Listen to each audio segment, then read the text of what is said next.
Premier élément sur la vidéo. Bon, moi je l'ai dit, en gros, la vidéo a décidé ce soir du sort du match. Nous sommes d'accord.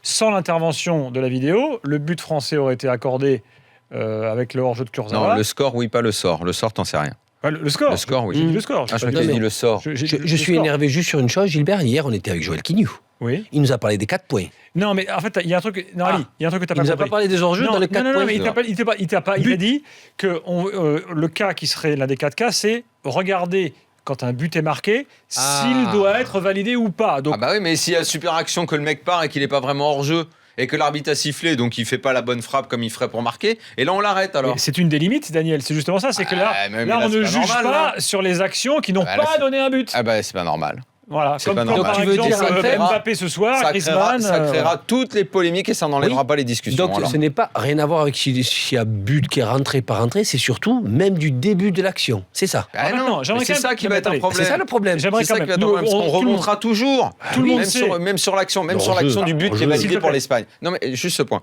L'action, le magnifique but espagnol. Tu sais qu'on n'en a pas parlé, mais le but il est extraordinaire. Le but espagnol. Il part d'une récupération Tout contre du début de l'action et tout. au niveau, et puis après ça te fait 2 triangles et ça C'est s'enchaîne. extraordinaire. Bon, c'est validé finalement par le 1, mais tu verras que là, c'est un match amical comme ça. Hein. Mais tu verras dans un match à intensité, quand on te dira, mais au départ de l'action, quand il fait la roulette, il a fait faute sur le mec.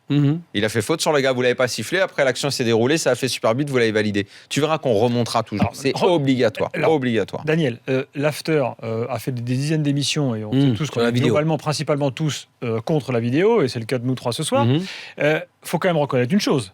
Faut être pragmatique. Les 2 utilisations de la vidéo ce soir, ça a été plutôt rapide. Ouais, mais il y a des fois, ce sera pas rapide. Ça a été efficace et ça a marché parce que c'était la bonne décision en l'occurrence. C'est qu'il n'y avait pas de débat. Mais sur la ligne, il faut qu'on le reconnaisse. Oui, mais ça c'est, je le reconnais. C'est la bonne décision là, parce que sur la ligne, on voit le pied, pas le pied. Mais qui fait la ligne? C'est le mec qui appuie sur le bouton. Franchement, c'est très compliqué ça. Le problème est toujours le même. C'est que sur le but espagnol, il y a beaucoup de tweetos qui nous signalent ça. Le ballon, apparemment, l'image qu'on a vue à l'écran. Le ballon, en fait, il est loin de sortir du pied. C'est-à-dire que, tu sais, parce que ça se joue quand même un cas. C'est ça, joue au moment où ça sort du pied. Voilà. Il faut la dixième de seconde.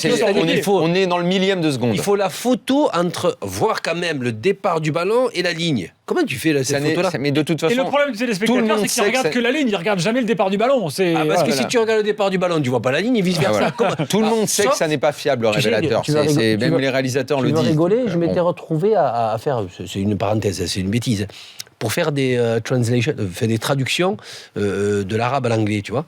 Et j'avais donné une fiche à un mec, mais j'avais pas fait attention. Et le mec en face, il avait... Bon, c'était pas son problème, il avait un œil qui regardait droit et l'autre sur le côté. Non mais c'est vrai.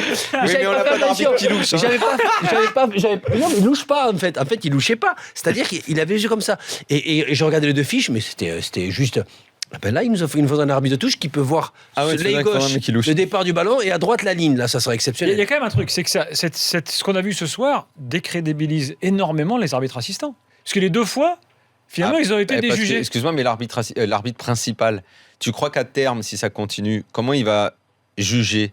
Il va totalement être déresponsabilisé. Le bec. Ouais, mais il va être déresponsabilisé parce qu'il va dire je laisse faire, de toute façon, il y aura le mec dans sa cabine qui jugera pour moi. J'ai ma sécurité, j'ai mon état. Donc en fait, il ne sera plus responsable de ce qui se passera sur le terrain. Et le problème, quand tu n'es pas responsable, qu'est-ce qui se passe, Daniel? C'est comme sur le terrain. Tu n'es pas responsable, tu dis toujours, tu sais, comme en défense centrale, c'est l'autre, c'est pas moi, donc c'est pas bon. Et si l'arbitre central est moins responsable, il va être beaucoup moins focalisé. Et ça peut être une mauvaise chose, même sur le terrain.